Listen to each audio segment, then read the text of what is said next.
On vous donne la parole. Bonjour à tous, bienvenue sur Art Top TV dans l'émission Il y a que des étoiles. Alors aujourd'hui, nous accueillons Salah Kaili. Bonjour. Bonjour. Alors merci d'être venu. Eh ben, merci de m'avoir invité. Donc avec toi, on va parler musique. Oui? Oui, tu as fait plein de choses. Oui, pas mal, ouais. Oui. Alors tu es musicien, accompagnateur, compositeur, arrangeur, tout ça. Oui. Et producteur. Et producteur aussi. D'accord. Voilà. Est-ce que tu peux juste bien parler de mettre devant le micro? Oui. Voilà, pour qu'on entende bien. Alors, comment tout a commencé? Moi, j'aimerais savoir, Salah, tout petit, comment il était? Alors, je vais être concis. Je suis donc né en Charente-Maritime, à Saintes, Oui, d'une famille immigrée. oui, Et donc, ma maman écoutait beaucoup de musique orientale à la maison. Donc déjà, on était un peu formés au niveau musique, parce que c'est quand même assez évolué d'écouter la musique orientale oui, très jeune. oui. Et donc moi, je voulais faire la batterie très jeune, donc je prenais les aiguilles à tricoter de ma maman, Oui, et puis je tapais partout. Et ils avaient un magasin, donc je tapais sur les tabourets en plastique oui. des fois je cassais un peu. Mhm. Ça énervait ma maman, mais mon père il dit oh c'est pas grave et tout. Et puis je voulais prendre des cours, mais il voulait pas parce que la batterie ça se faisait pas trop, tout ça. Donc il voulait absolument que je fasse du violon ou du piano. Puis j'ai laissé tomber. Puis en arrivant au lycée, j'ai fait une rencontre en fin de seconde d'un ami qui m'a ouvert l'esprit. Lui était pluri-instrumentiste et donc il avait fait ses études en Indonésie. Et il y avait quelque chose de particulier chez cette personne-là parce que il chantait, il jouait du piano, il jouait de la guitare, Oui. donc c'était assez impressionnant. Oui. Et dans une petite ville de province, quelqu'un qui va au piano naturellement. Donc voilà, donc je vais aller le voir. Je lui dis, je voulais faire de la batterie toute ma vie. Il m'a dit, mais mets-toi à la batterie. Il y avait une vieille batterie, je me suis mis derrière. Oui, Et il fallait quand même que je prenne des cours. Donc j'ai pris des cours. oui. Et très vite, j'ai monté mon groupe en première. Mhm. On a joué pour les fêtes de profs, tout ça. Oui. Et l'année d'après, on jouait à Royan, Ah oui, sur le bord de mer. oui. On avait monté un groupe de reprises, un peu Mhm. pop. Et donc, je me suis retrouvé avec des musiciens qui venaient aussi de Paris, donc tout l'été, donc chez ces personnes-là. Et on a joué, c'était super. D'accord. Oui, donc tes premières scènes, Mes premières scènes, je les ai faites déjà à 18 ans. oui. Mhm. Et donc, lorsque j'ai eu mon bac, je suis allé à Bordeaux. Oui. Je continue à prendre des cours aussi pour me former. Et j'étais déjà en contact avec des professionnels, donc je jouais déjà en Charente-Maritime, aussi avec des professionnels qui, avec qui j'ai beaucoup appris. Oui. Et j'ai aussi appris le style de vie d'artiste. Mhm. Ça me plaisait, ce côté un peu bohème, passionné. Voilà, donc il fallait faire des recherches. On n'avait pas Internet à l'époque, Oui. donc il fallait Des acheter recherches sur quoi? Comment? Des recherches sur quoi? Sur les artistes. Oui. Donc j'écoutais beaucoup de jazz, de musique hybride Mhm. et de soul music, Oui. de rock. Enfin, c'était assez Ah oui, large. tu touchais déjà à plein de styles. Oui, oui, oui. Brésil, Oui. tout ça. Et donc, mais j'aimais bien la funk. Oui. C'était plutôt la funk, le Mhm. groove. Oui, oui, oui, oui, c'est enchaînant, c'est sûr, oui. C'était c'était plutôt le groove qui m'attirait. Et puis après, je suis allé à Bordeaux, Mhm. où j'ai joué évidemment, parce que entre-temps, donc là j'avais 19-20 ans. Entre-temps, je faisais des tournées, donc du côté d'Arcachon, La Rochelle, Royan, tout ça. Mhm. Et j'avais une soif de rencontres et aussi de rencontres de personnes et aussi pour apprendre. Je me suis jamais arrêté Sur tes acquis. sur mes acquis et oui, aussi sur les personnes que je rencontrais, oui, oui. parce au fur et à mesure, je rencontrais d'autres personnes Ah, c'est ça, la qui musique, m'amenaient oui. dans d'autres univers. Mhm. Oui, Donc déjà à l'époque, j'allais sur Paris. oui. Je faisais des allers-retours. Et déjà à l'époque, j'allais voir des groupes au Baiser Salé, au Caf Cons, Oui. qui était en plein Châtelet à l'époque. Maintenant, c'est un pub ou un tabac. Oui, ça a changé. Ouais. Voilà, où j'allais voir tout le monde, les grands batteurs, Oui. les grands musiciens et tout. Et je me suis dit, ah non, mais moi, je vais pas rester. Fallait que je bouge, quoi. Mais j'avais quand même, mes parents ne voulaient pas, mes parents ne voulaient pas que je fasse ce métier. Ah oui, d'accord. Ils étaient pas, enfin, ils t'ont pas soutenu au départ, c'est ça? Ils m'ont pas soutenu, mais je savais qu'ils me soutenaient. Oui. Voilà. Et donc, la première année, bah, je suis arrivé à Paris, puis voilà, j'ai eu mon petit local, Mhm. j'ai fait des rencontres, et Mhm. c'est parti. Voilà, je suis rentré dans des groupes, des formations. Oui. Ma première grosse formation, c'était une formation qui apprenait les Blues Brothers. Oui. Et là, on jouait partout dans toute la France, les boîtes de nuit, les salles, les grosses Ah oui, scènes. t'as vraiment Donc beaucoup ça y est, bougé, c'était hein. parti. Oui, oui, Et oui. là, on était à peu près en 91. Oui. Voilà, D'accord. Alors, 90-91. tu nous as amené des petites choses. Oui. Donc, alors, on va peut-être le faire dans l'ordre. C'est le premier, celui-là, c'est bien ça? Donc, alors, on va... Non, Le premier. donc là, depuis 2017, Oui. j'ai produit des projets, composé et qu'on composait des projets, parce que pendant tout ce temps-là, j'accompagnais plein de gens, Oui. Oui, ça et prend j'étais du tout temps, le oui. temps Ouais. un batteur, t'es toujours un peu derrière, Oui. mais tu donnes tout le temps ton avis et tu fais sonner le projet. Oui. Donc au bout d'un moment, donc j'ai accompagné plein de gens dans la musique actuelle, Mhm. hybride, Oui. que ce soit dans l'oriental, Oui. dans l'électro, Oui, toujours les mélanges. tout le temps des mélanges et tout ça, Oui. en faisant des tournées dans la chanson française, Oui. avec des groupes vraiment cocasses. Et donc après, à partir de 2015, j'étais un peu fatigué. Mhm. Enfin, un peu fatigué, tout ça. Je dis, écoute, il faudrait peut-être que tu prennes un projet et que tu le diriges tout seul, que ça parte de toi. Mhm. Donc, le premier album, c'est le Salator Experience, Oui. qui est un album de soul, Mhm. où il y a 29 musiciens La dedans, caméra le voit bien. 29 collaborations Donc 29 collaborations. dedans, quand Mhm. même, c'est pas mal, Ouais, ouais, ouais. avec une section de cuivre, des percussionnistes, tout ça. Mhm. Et cet album, alors on a beaucoup joué à l'époque. On a eu un petit succès de live où j'ai fait pas mal de festivals en France. Oui. On était 8 ou 9 sur scène. Mhm. Donc j'étais entre le management, c'était assez compliqué à gérer. Ah oui, tu faisais un petit peu tout. Ah Mais oui, c'est oui, pas bah de facile. toute façon, pour avancer, il faut compter un peu sur soi-même. Oui. Mhm. Voilà. Donc super album qu'on trouve sur toutes les plateformes. Mhm. Et puis donc là j'en ai plus beaucoup parce que c'est une autoproduction et il en reste plus trop, donc c'est vraiment collector. Oui. Et voilà. Après 3 ans après, 4 ans après, j'ai fait mon premier album solo, Voilà. qui est un C'est album bien. pop, donc que j'ai co-réalisé avec Fred Lafage, qui est un super réalisateur. Il y a 9 chanteurs, Oui. anglais, américains. Oui. Il y a un chanteur latino. Mhm. Et donc c'est un très très très bel album, enregistré en Belgique, en France, en C'est top Angleterre. d'avoir des vinyles comme ça. Ouais, je suis contente, hein. C'est un bel objet. Ouais, ouais, ouais.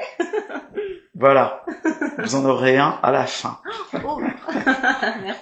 Oui. Et donc voilà, donc un très très bel album. Il y a un titre qui s'appelle Trees in My Head, Mhm. qui a fait aussi un petit succès, qui a été diffusé sur les télévisions, sur Mariotte Première Oui. et tout. Donc voilà. Donc tout ça c'est sur ma chaîne YouTube. Oui. D'accord. 10 morceaux, 10 clips. Donc j'ai essayé de faire les choses bien. Oui. Voilà, avec de la bonne réalisation. D'accord. Voilà. Euh, C'est après le Covid, plein de choses. ouais. Après le Covid, quand il y a eu le Covid, c'était un peu un coup de massue. On Oui. savait pas où on Oui, allait, pour tout le monde, oui. si on allait reprendre. Il y Mhm. avait les dirigeants qui disaient restez chez vous et tout. Mhm. C'était compliqué. Alors là, il fallait être 2 fois plus résistant. Oui. Donc j'ai collaboré avec 2 personnes. Et donc là-dessus, on a créé Electric Blue Cats, Oui. un projet électro instrumental. On a beaucoup joué en club à Paris. Et super projet groove, Mhm. de recherche et tout. de super musiciens et tout ça. Donc pas de vinyle. Ouais. Là, c'est petit Pas format. de vinyle. Bah oui, parce que ça coûte cher aussi à Oui, produire. oui, bah oui. Surtout que sur une petite période, il faut vraiment travailler. Donc voilà. Et là, le dernier album sorti en janvier, avec un vinyle qui est sorti il y a pas longtemps, qui est distribué dans toutes les Fnac, les Cultura et tout. Donc c'est mon deuxième album solo qui est blues rock. Oui. Alors j'ai aussi un truc avec en fin de compte, je suis un peu schizophrène. C'est-à-dire que ce que je préfère, c'est l'improvisation. Oui. Et ce que je préfère, c'est le jazz. Oui. Mais le jazz avec les plus grands batteurs de jazz Mhm. des années 40, 50, 60. Oui. Voilà. Donc là, je peux les nommer parce que Ceux qui t'ont inspiré, c'est ça? ouais, c'est une inspiration. Oui. Mhm. Ils vivaient dans un état d'esprit un peu révolutionnaire. C'était très très dur aux États-Unis Oui. avec la ségrégation et tout. Puis eux, ils étaient là. Alors les batteurs, mais aussi les chanteurs, les chanteuses. Donc voilà, donc cet album, c'est un album de blues rock.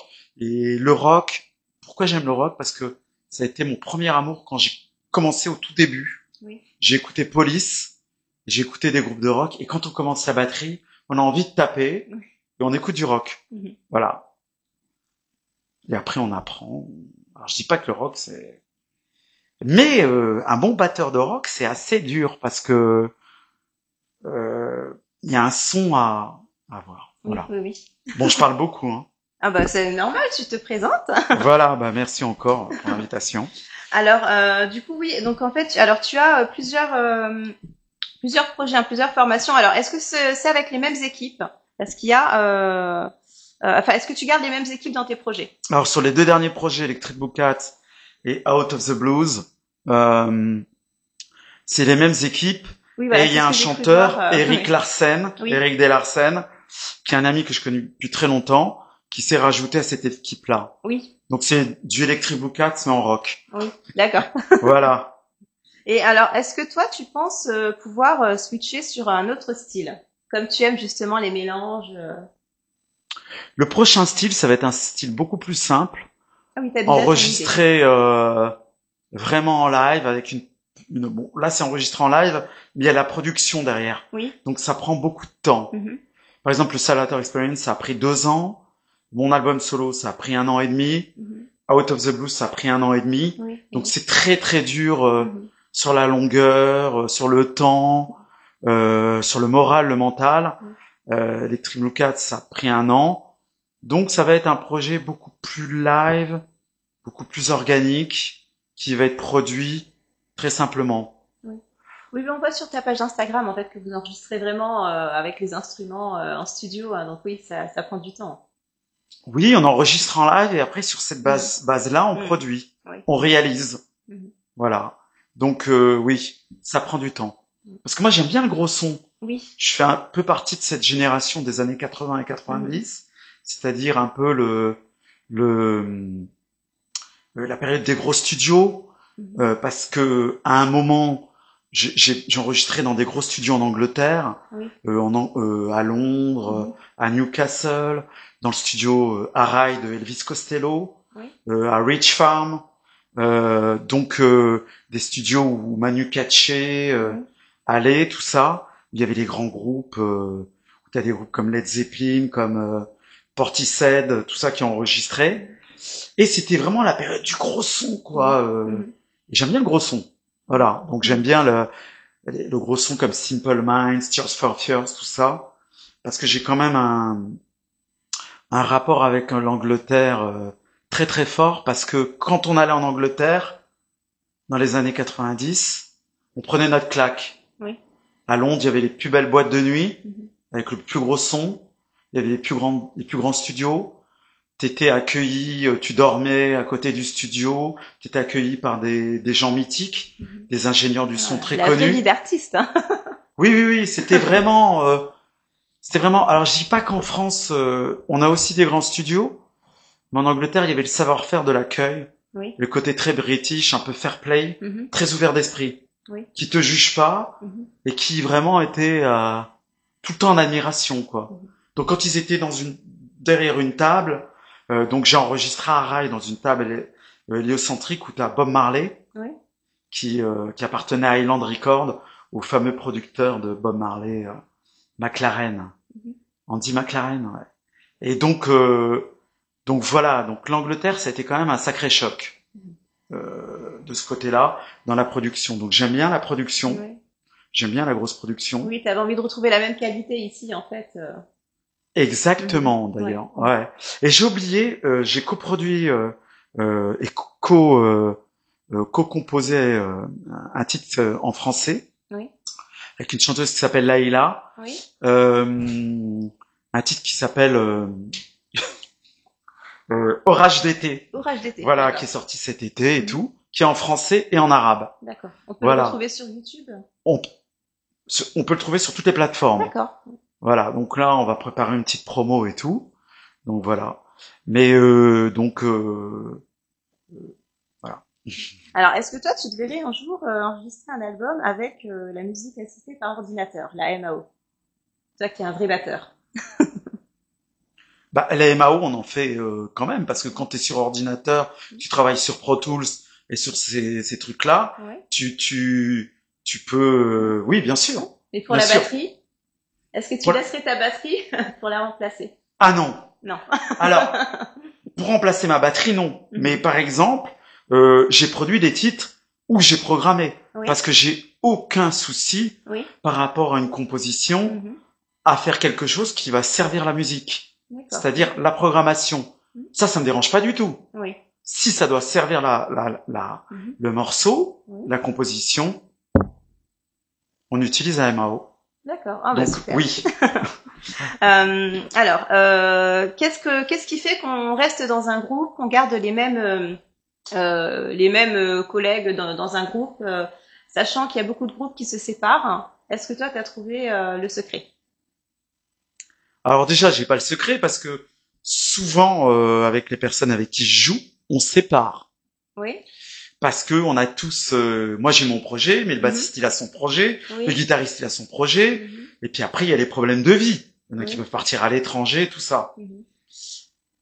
J'ai eu des collaborations pendant 20 ans qui étaient magnifiques, avec un bassiste, avec des réalisateurs, mais ils sont partis à Madagascar, ils sont partis à Tahiti, donc c'est compliqué. D'accord. Et après, mais c'est vrai que la vraie collaboration d'amitié, c'est la meilleure. Quand Oui. t'as la qualité et l'amitié, Mhm. et que ça se tient, Oui. voilà. Mais la musique, ça demande un mental et un moral très fort. Mhm. Donc on n'est pas tous une sagesse aussi. Oui.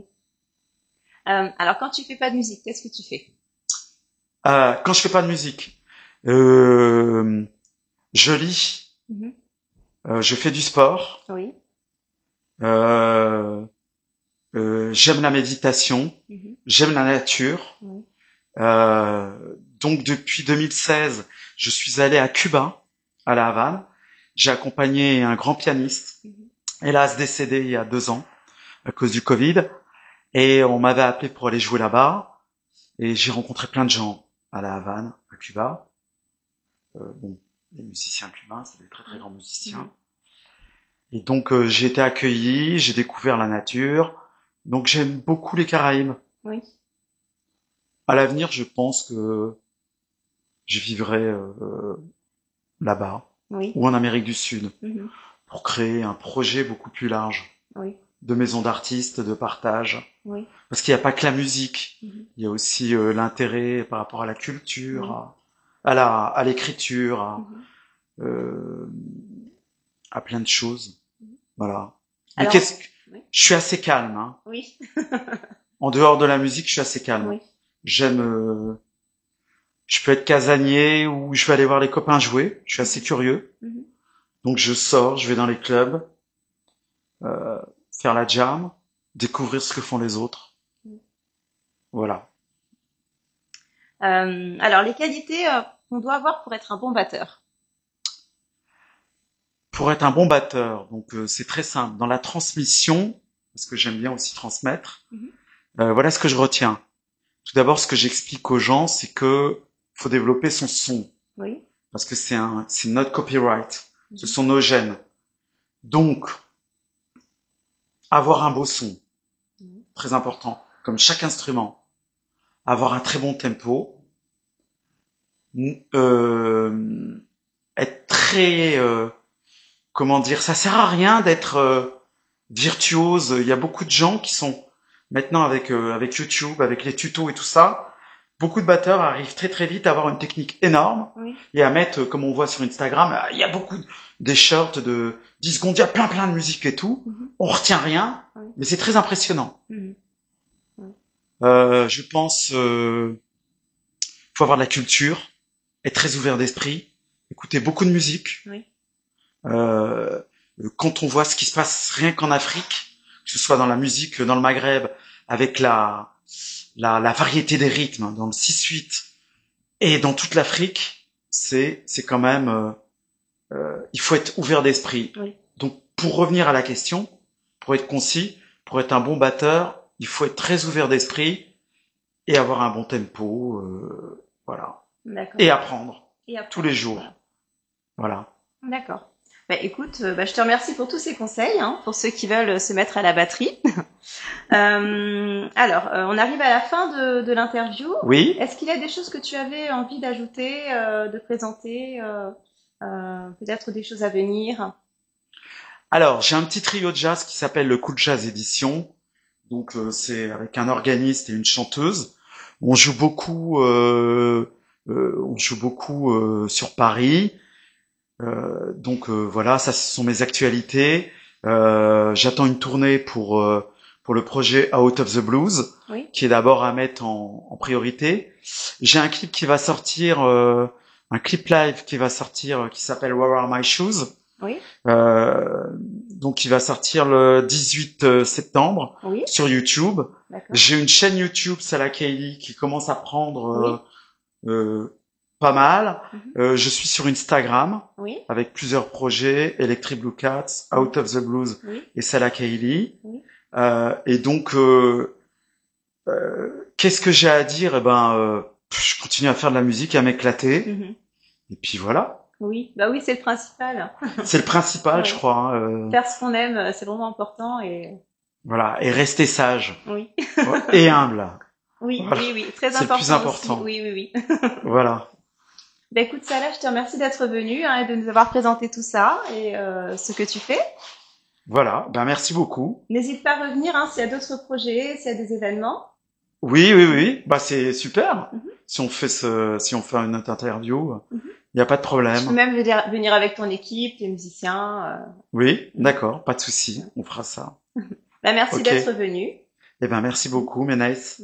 et merci de nous avoir suivis sur Art Up TV. À très bientôt. Merci.